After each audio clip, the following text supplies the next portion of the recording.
Isang lalaki ang nakipagkita sa isang dalagang nasa tamang edad online, at nagbayad ng 1 milyong Korean won para bilhin ang kanyang unang gabi, habang pinagmamasdan ng magandang katawan ni Jo Ying. Nasiyahan si Lu Jingseo at hinaplos ang kanyang ilong, ngunit nang handa na siyang magbayad, sinabi ng babae na hindi pala ito ang kanyang unang karanasan. Bagamat ipinaliwanag ni Jo Ying na siya ay inabuso ng kanyang guro, ngunit wala ni isang bahid ng awa ang nakita sa mukha ni Lu Jingseo. Sinamantala pa niya ang pagkakataon para ibaba ang presyo sa 170,000. Ipinahayag niya ang kanyang galit sa sofa nang makita niyang natakot si Jo Ying. Sinubukan niyang ibaba pa ang presyo sa 70,000. Sige, 70,000 Korean won na lang. 70,000 Korean won. Oo, para sa isang taong katulad mo. Ang mga apartment sa aming complex ay 70,000 won lang ang halaga. Hindi tumutol si Jo Ying. Sinabi niyang talagang kulang siya sa pera. Kaya naman, nakahinga ng maluwag si Lu Jingseo at naligo na para maiwasan na makatakas si Jo Ying ng palihim. Bago pumasok sa banyo, sinadya niyang iniwan ng 30,000 won bilang deposito. Ngunit pagkapasok pa lang niya sa banyo, nagbago ang anyo ng mukha ni Jo Ying. Isang gago na parang tanga. Anong kalokohan ang ginagawa niya? Pumunta siya ng palihim sa isa pang silid. Maraming babae roon na kasing edad niya. Maya-maya lang, napuno na ang silid. Magkakasunod na pumila ang mga tao para magpalit ng pera para sa mga tsuper at numero. Diretso si Jo Ying sa teleponong nasa sulok. Nang matanggap niya ang kumpirmasyon, lumapit siya sa bintana at nagpakilala sa lahat. Maikling pagpapakilala lang po sa inyo ng ipa-auction natin ngayon. Tama po, isang organisasyon ito na nagtitinda ng mga organo ng tao. Ang mga nandito ay mag-aagawan sa pamamagitan ng pag-auction ng mga organong kailangan nila, at si Lu Jingseo kanina ang kanilang susunod na biktima. Di nagtagal, si Lu Jingseo ay tinalian at inilabas. Siya ay nakahiga sa kama, hubad at nakatakip ang mga mata. Kumuha si Jo Ying ng isang marker pen. Gumuhit siya ng mga marka sa kanyang katawan. Ang unang ibebentang organ ay ang kanyang kidney. Simula sa presyong 55 milyon na Korean won. Pagkatapos ay nagsimulang magtaas ng presyo ang mga tao gamit ang kanilang mga numero. Agad na umabot ang presyo sa 100 milyong Korean won. Nang mga sandaling iyon, may narinig na tinig mula sa karamihan. Pakiusap. Huwag na ninyong itaas pa ang presyo. Bigla na lamang may naawa sa loob ng silid, at nagmungkahi na ibigay muna sa kanya ang unang bato sa bato. Ngunit ang customer na may bilang 13 ay hindi pumayag. Sa palagay niya ay ginagamit siya ng anak na lalaki para makuha ang kanyang simpatiya. Sa wakas, ang mga taong dumating dito ay mga nangangailangan ng organo upang maligtas ang buhay. Muling itinaas ng lahat ang presyo hanggang sa 101 milyong. Nagatubili ang anak na lalaki ng ilang segundo bago tuluyang itaas ang numero niyang tanda. Matagumpay niyang nakuha ang isang bato ni Lu Jingseo. Habang naghahanda si Jo Ying na ipakita ang pangalawang bato, bigla ang dumating ang ingay mula sa grupo. Napag-alaman na kulang ang pera ng anak na lalaki. Nang makita ito ni Jo Ying, nagbigay siya ng serbisyong makatao. Kung kulang ang pera, maaari munang magsulat ng utang. Ngunit kung hindi makabayad ng pera pagkatapos, kailangan ipanagpa ang iyong mga organo bilang kapalit. Inabot ng anak na magalang ang kontrata ng utang. Madali niyang nilagdaan ito at ipinagpalit ang kanyang isang mata at isang bahagi ng atay. Nakita niyang malaki ang oposisyon ng mga tao sa bagay na ito. Walang magawa si Jo Ying kundi ibenta ang unang bato ng kidney sa diskwentong 9%. Ibinigay muna sa customer na may number 13. Agad na inihanda ang ikalawang kidney ni Lu Jingseo para sa auction. Dito, may customer na nagtanong tungkol sa edad ni Lu Jingseo. Hinahanap ni Jo Ying ang mga dokumento sa kanyang jacket, at natuklasan na siya ay isang kriminal na pulis. Agad niyang sinabi ito sa Vice President. Hindi ito pinansin ng Vice President. Sinabi niyang magpatuloy siya sa auction. Itinaas ni Zaya Ozi ang presyo sa 300 milyong won, 130 milyong won. Matagumpay niyang nakuha ang pangalawang kidney ni Lu Jingseo. Sa mga sandaling iyon, biglang yumanig ang lupa at nagulat ang lahat. Isang malaking hukay ang lumitaw sa loob ng kwarto. Nais ng lahat na makalabas agad. Ngunit si Zaya Ozi ay patuloy na nagmamalasakit sa kidney na nakuha niya. Samantalang, narinig ang boses ng presidente sa radyo. Tinanong ni Jo Ying ang sitwasyon sa itaas. Ang vice-presidente ay napalibutan ng mga anak na maghuhugas. Biglang naging magulo ang sitwasyon. At nang malaman ni Jo Ying na ang presidente ay nakulong mag-isa sa opisina, nagdesisyon siyang samantalahin ang pagkakataon at tumakas mula sa organisasyon at maghanap ng paraan upang tanggihan ang lahat ng pera ng presidente. Kaya't sinabi ni Jo Ying sa presidente, namatay na ang vice-pangulo. Matapos itago ang walkie-talkie, sinabi pa ng vice-pangulo ang kanyang plano. Iminungkahi niyang gawing bagong pangulo ang vice-pangulo. Ngunit hindi sinasadyang nadulas si Lu Jingseo at nahulog sa malaking hukay. Nakita ito ng vice-pangulo at nagkaroon ng ideya. Diretso niyang itinulak si Jo Ying pababa. Buti na lang at may malaking swimming pool sa ibaba. Walang naging sugat si Jo Ying. Isang segundo, siya ay agad na hinaila pataas ng isang malaking kamay. Doon lang naisip ni Joying, na dati niyang narinig mula sa kanyang kasamahan, na may dalawang misteryosong tao sa pinakailalim. Sa harap, sila ay tinatawag na mga anak-anakan ng presidente. Pero ang pangunahing trabaho nila ay ang pag-aasikaso ng mga bangkay na naibenta na. Tinitingnan ng lalaki si Joying. Isang masamang ideya ang pumasok sa kanyang isipan. Ngunit bago pa siya makapagsimula ng aksyon, biglang yumandar ang makina sa loob ng kwarto. May dalawang katawan din na nakabitin mula sa malayo. Nakita ng matabang lalaki na isa sa kanila ay buhay pa. Kaya't kinuha niya ang bakal na pamalo at balak tapusin ito. Pagkatapos, lumabas pa ang isang lalaking may mahabang buhok. Nag-away sila dahil sa makina. Habang nagtatalo, nagsimula pa silang magkasuntukan. Gusto sanang kunin ni Joying ang pagkakataong ito upang makatakas ng lihim. Ngunit pagdating niya sa pintuan, hindi pa siya nakakabukas ng pinto. Nang magkaayos na ang dalawa at mabilis siyang hinabol, sinabi ng matabang lalaki na huwag na siyang magporsige. Ang pintuang ito ay maaari lamang buksan mula sa labas. Nagkaroon ng ideya si Joying. Sinubukan niyang magsimula ng gulo gamit ang dahilan na ang vice-presidente ay mag-aaklas. Ngunit hindi naniwala ang matabang lalaki sa kanyang sinasabi, at mahigpit na hinawakan ng kanyang leeg. Hindi tumitigil si Joying sa pagbangga ng kanyang ulo sa bakal na pinto. Pinanlamig nito ang matabang lalaki at nagpatuloy sa pag-urong. Nang umalis na ang kalaban, napansin ni Joying na kung aakyat siya sa pader, maaari siyang tumakas sa maliit na labasan. Ngunit sayang, napakaliit ko pala. Hindi talaga ako makaakyat. Nang biglang, muling inilabas ni na mataba at mahahabang buhok si Lu Jingxiu mula sa tubig.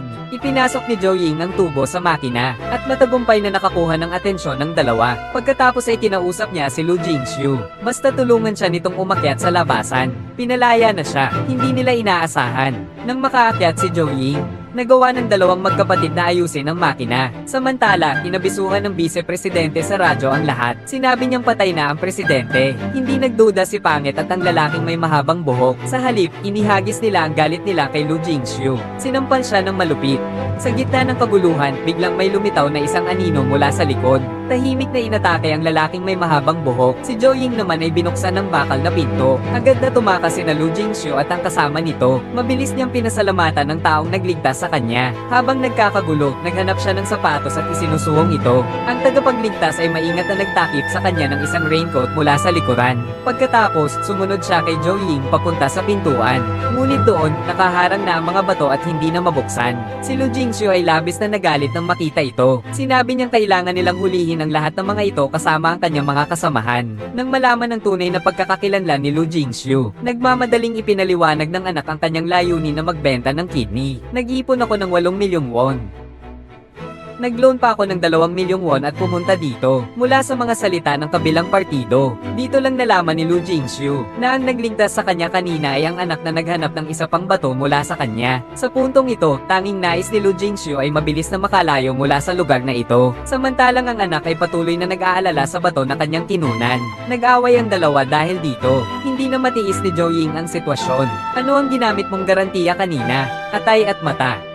Sige, ibigay mo na ang mga yon. Pagkarinig nito, agad na tumahimik ang anak na tapat. Wala nang magawa kundi magtulungan sila upang buksan ang bakal na pinto. Hindi nagtagal, nakarating sila sa bulwagan kung saan ginawa ang auction. Nais ni Lu Jingxiu na samantalahin ang pagkakataon upang tapusin ang malaking problemang ito na dulot ni Xiaozi. Habang ang emosyon ni Xiaozi ay nananatiling labis na emosyonal, nagsimulang mag-tremor ang kamay na humahawak ng palakol. Muling nagsimula ang kanilang pakikipaglaban.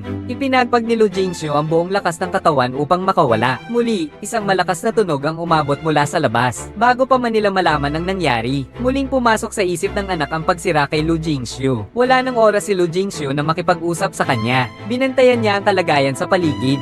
Ang tanging paraan upang makalabas ngayon ay umakyat mula sa itaas ng malaking hukay. Ngunit dahil sa problema sa taas, tila isang imposibleng gawain ito. Pero mabuti na lang at may dala si Xiaoko ng isang upuan. Kaya ginamit niya ang upuan bilang suporta. Nag-hurdle siya at tumalon sa isang bakal na tabla sa itaas. Pagkatapos, matagumpay siyang umakyat. Hindi pa nakabawi si Jingxiu. Nang habulin siya ng mataba at ng lalaking mahahabang buhok, agad na naglabas ng kumot si Xiaozi. At mabilis na hilahin si Jingxiu pataas. Nagkukumahog ang dalawa sa paghahanap ng daan palabas sa itaas. Nakita nilang walang tigil ang pagsunod ng mataba at ang kasama nito. Kaya napilitan si Lu Jingxiu na maghanap ng matataguan. Pumapasok siya sa isang silid at nagtago doon. Naghahanap siya ng kahit anong panlaban pero wala siyang mahanap. Sa kanyang pag-asa na mawalan na, nakita niya ang isang bote ng pamatay insekto sa ilalim ng mesa. Dahan-dahan siyang nagtago sa likod ng pinto. Pero bago pa man siya makasalakay, nauna na ang matabang lalaki at sinipa ang pinto. At sa sumunod na segundo ay itinapon na siya sa labas. Kasama niyang naitapon si Zhou Ying.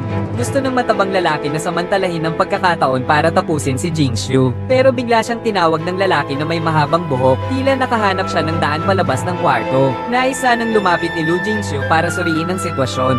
Ngunit bigla siyang inatake mula sa likod ni Xiaozi.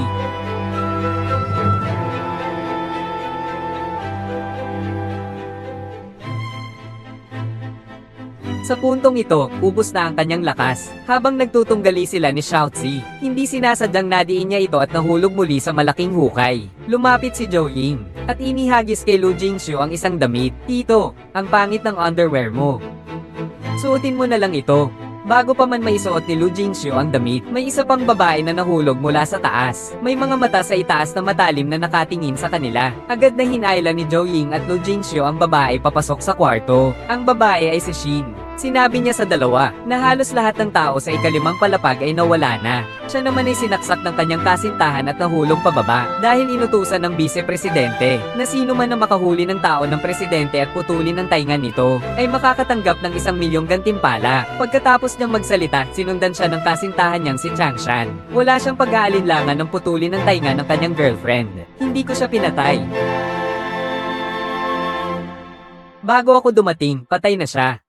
Hinabol ni Zhou Ying si Changshan at itinulak siya sa malaking hukay. Pumunta sila ni Lu Jingxiu sa kwartong iniwan ng matabang lalaki kanina. Ang daanang ito ay dumadaan sa buong gusali. Ito rin ang tanging ruta ng pagtakas. Ngunit hindi aalis si Zhou Ying. Dahil alam niya na tiyak na pupunta ang dalawang matabaang lalaki para maghayganti sa vice-presidente. At pagkakataon na niya ito para kunin ang lahat ng pera ng presidente. Wala nang pinapakinggan si Lu Jingxiu. Ngayon, gusto na lang niyang makaalis agad sa lugar na ito. Pagkatapos, sinabi pa ni Zhou Ying sa kanya na kapag nakuha nila ang pera, paghahatian nilang dalawa, siguro mga 70 bilyon iyon. Dito, 2 beses sa isang buwan isinasagawa ang mga auction. Pagkarinig nito, nagsimulang kumilos ang puso ni Lu Jingxiu. Kinuha niya ang baril sa mesa at nais muling makipag-usap kay Zhou Ying.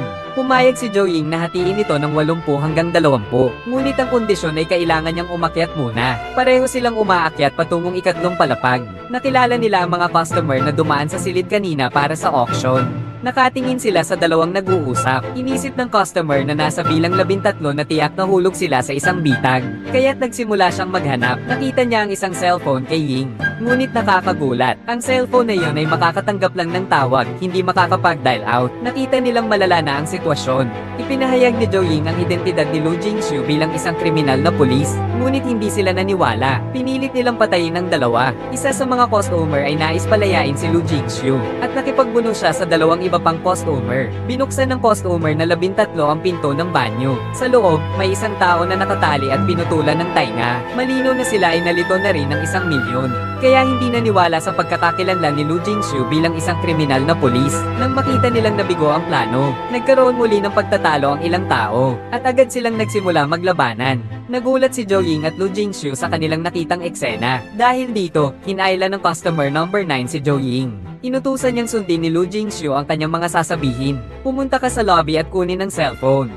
Dahil sa kawalan ng magagawa. Ngunit pagkalabas pa lang niya ng ilang hakbang, ay nakasalubong niya ang anak na may dalang kutsilyo at duguan ang mukha. Kaya naman dali-dali siyang bumalik sa silid. Lubos nang nawala ng bait ang anak. Ang kanyang layunin ngayon ay ang makuha ang 2 bato sa bato. Sa gitna ng panganib, may narinig siyang boses ng ibang tao sa pasilyo. Nais niyang putulin ang tainga ng anak para makuha ang 10,000,000 piso na premyo. Silently na minamasdan ni Lu Jingxiu ang sitwasyon. Lumabas siya mula sa kwarto. Tinulungan si Xiaozi na patayin ang hindi kilalang lalaki. Ipinahayag ni Xiaozi, habang tinutupad niya ang pangako, pupunta siya sa ospital upang mag-donate ng kidney, at poprotektahan siya ng buong buo. Kung hindi, ibigay mo na ngayon ang kidney mo. Pagkatapos, itinutok niya ang kutsilyo sa leeg ni Lu Jingxiu, dahil sa kagipitan. Pumayag si Lu Jingxiu sa hinihingi ng anak, hinayaan niyang dalhin siya nito palayo. Pagdating nila sa ika-4 na palapag, natuklasan nilang hindi pinatay ng mataba at ng lalaking mahaba ang buhok ang vice-presidente. Samantalang hinihila ng dalawa ang anak, umakyat siya ulit sa ika-3 palapag. Isa na lang nabuhay na customer ang natira, si customer 4. Sinabi ni customer 4 kay Lu Jingxiu, nakakalabas lang niya. Habang siya ay umalis, pinag-uusapan ng dalawang natira kung paano papatayin si Lu Jingxiu. Para protektahan siya, napilitan si customer 4 na patayin ang isa sa kanila. Sinabi pa niya kay Lu Jingxiu na si Zhou Ying ay nasa banyo. Pagpasok niya, nakita ni Lu Jingxiu na si Zhou Ying ay humihila ng isang matandang lalaki palabas. Kaya agad siyang lumapit upang tumulong. Mabilis na tumalon si Zhou Ying mula sa labasan. Nakita niyang pinatay ang aso na pinalaki niya sa loob ng maraming taon. Hindi na siya nakapaglaan ng oras upang gamutin ang sugat ng matandang lalaki. Naluha siya nang makita niyang pumanaw na ito. Binuksan ni Zhou Ying ang ref. Kumuha siya ng isang baril mula sa kahon ng kimchi. Ibinulgar niya ang kanyang lihim kay Lu Jingxiu. Noong 15 taong gulang si Zhou Ying, napakonfine siya sa Juvenile Detention Center dahil sa isang pagkakamali. Wala siyang pamilya. Pinalitan siya at ibinenta sa pangulo dito. Hindi lang tinanggalan siya ng isang kidney, pati na rin nilagyan siya ng tracker sa katawan. Nais niyang tapusin ang kanyang buhay, ngunit nailigtas siya ng matandang lalaking ito. Mula noon, magkasama na silang nabubuhay. Ang baril na ito ay nakuha niya mula sa isang tao na na-auction 3 taon na ang nakalipas. Nagplano silang kumilos kapag nakolekta na nila ang 20 bala, ngunit nagkaroon ng lindol. Naniwala si Lu Jingxiu sa sinabi ni Zhou Ying. Unti-unti na niyang inilalagay ang kanyang mga depensa sa puso. Nang biglang, may narinig na ingay mula sa bubong. Si Zhou Ying at Lu Jingxiu ay nagtulungan, at mabilis nilang naipasok ang lalaking umaatake. Mula sa bibig ng lalaki, nalaman nila na may 6 pang tao sa itaas, at may eksaktong 6 na bala ang kanyang baril. Nagpa siya si Zhou Ying na tapusin ang lahat ng nasa itaas. Nang una ay pinayuhan pa siya ni Lu Jingxiu na huwag magmadali. Paano kung sumabli? Tapos na tayo. Gagawin ko ito kahit wala ka. Ngunit nakita niya ang determinasyon at kalmado ni Zhou Ying. Kaya pumayag na siya. Matapos silang magkasundo ay nagsimula na silang kumilos. Ginamit ni Lu Jingxiu ang libro para takpan ng kanyang mahahalagang bahagi ng katawan. Ginamit nila ang kutson para makakyat sa ika-4 na palapag. Si Lu Jingxiu ay kusang loob na tumayo upang protektahan si Zhou Ying.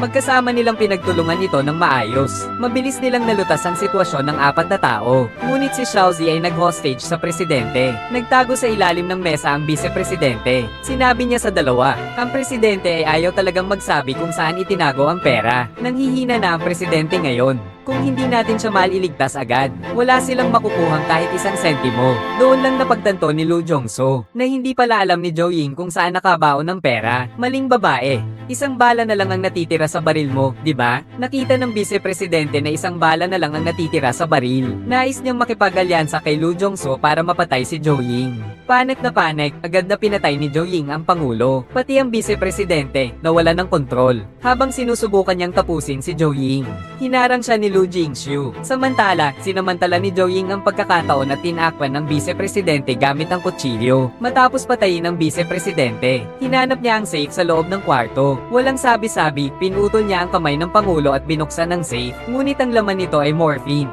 Sa kalagayan ngayon, wala silang magawa kundi kunin ang mga bagay na ito at ipagbili. Hindi nila inaasahan na ang anak na nagsisilbing mabuting anak ay hindi pa lubos na patay. Sinabi niya na parang alam niya kung saan nakatago ang pera ng pangulo. Ang boss ay patuloy na tumitingin doon.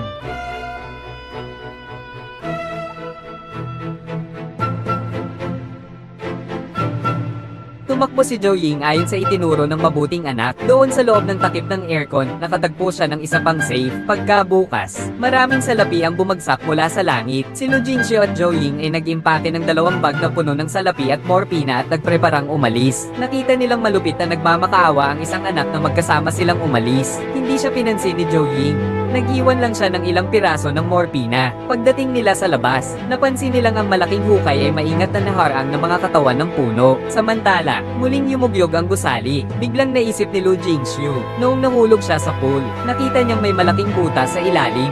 Pagkatapos, sabay silang tumalon sa pool. At matagumpay nilang natagpuan ang switch sa kanto ng pader. Pagkatapos, nagkaroon ng vortex sa loob ng pool. Para sa isang maliit na pag-asa, silang dalawa ay walang pag-aalinlangang tumalon. Buti na lang, at sila ay matagumpay na nakalabas sa tulong ng agos ng tubig. Pagkarating sa pampang ay may nakita silang isang pamilyar na pigyera sa likuran. Bata, paano ka nakalabas? Kailangang aminin, ang tibay talaga ng buhay ng isang masunerang anak. Ang kanyang kamalayan ay malabo na. Patuloy na binabanggit ang mga salitang bato at iba pa. Nakikita niyang labis ang kalungkutan ng anak, kaya't nagdesisyon si Lu Jingxiu na isama siya. Samantalang ang lungsod mula sa malayo ay naging isang guho. Ang tatlo ay dahan-daang naglalakad papuntang lungsod. Ngunit inatake sila ng isang misteryosang babae. Agad na ipinakita ni Lu Jingxiu ang kanyang pagkakakilanlan bilang pulis, at tinanong siya kung bakit niya ginawa yon. Dahan-daang ibinaba ng babae ang baril na hawak. Sinabi niya ng kanyang asawa ay naipit ng isang piraso ng bato. Iminungkahi ni Lu Jingxiu na magtulungan silang iligtas siya, pero tinanggihan ito ni Zhou Ying. Pinaghihinalaan niyang may ibang layunin ng babae, at tulad ng inaasahan, matapos mailigtas ni Lu Jingxiu ang tao, muling itinaas ng babae ang baril. Pagkatapos suriin ni na Zhou Ying at Xiaozi ang kalagayan ng asawa ng babae, sinabi nila sa kanya na ang lalaki ay nangangailangan ng pampamanhid sa kasalukuyan. Kung gusto niya ng morphine, kailangan niyang ipagpalit ito sa kanyang baril. Ang mga susunod na pangyayari ay ipapakita sa inyo sa susunod na season.